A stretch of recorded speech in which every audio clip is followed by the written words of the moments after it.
تبارك الذي نزل الفرقان على عبده ليكون للعالمين نذيرا۔ اسلامی تاریخ۔ قوم سبا۔ یمن میں دو پہاڑوں کے درمیان مآرب نامی شہر میں قوم سبا آباد تھی۔ یہاں کے بادشاہوں نے ان دونوں پہاڑوں کے درمیان ایک نہایت مضبوط باندھ ڈیم بنوایا تھا جو سد مآرب کے نام سے مشہور تھا۔ یہ باندھ شمال و جنوب دونوں طرف کے پہاڑوں سے آنے والے پانی کو روکے رکھتا تھا۔ اس پانی کی وجہ سے ان کے دارالحکومت شہر مآرب کے دونوں جانب تقریباً 300 مربع میل تک خوبصورت باغات، ہری بھری کھیتیاں، قدم قدم پر خوشگوار پھول اور عمدہ عمدہ میووں کے درخت لگے ہوئے تھے۔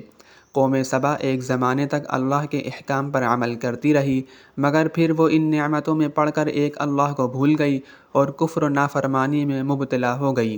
اللہ تعالیٰ نے ان کی اصلاح کے لیے متعدد انبیاء اکرام کو بھیجا، لیکن ان لوگوں نے کسی نبی کی دعوت کو قبول نہیں کیا اور گمراہی اور اللہ تعالیٰ کی نافرمانی میں بڑھتی چلی گئی۔ بالآخر اللہ تعالیٰ نے ان لوگوں پر عذاب نازل کیا اور جس مضبوط باندھ ڈیم پر انہیں ناز تھا اس کو توڑ کر پورے شہر، باغات اور کھیتیوں کو برباد کر دیا۔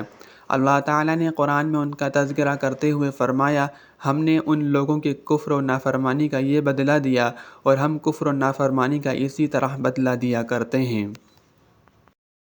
تبارك الذي نزل الفرقان على عبده ليكون للعالمين نذيرا۔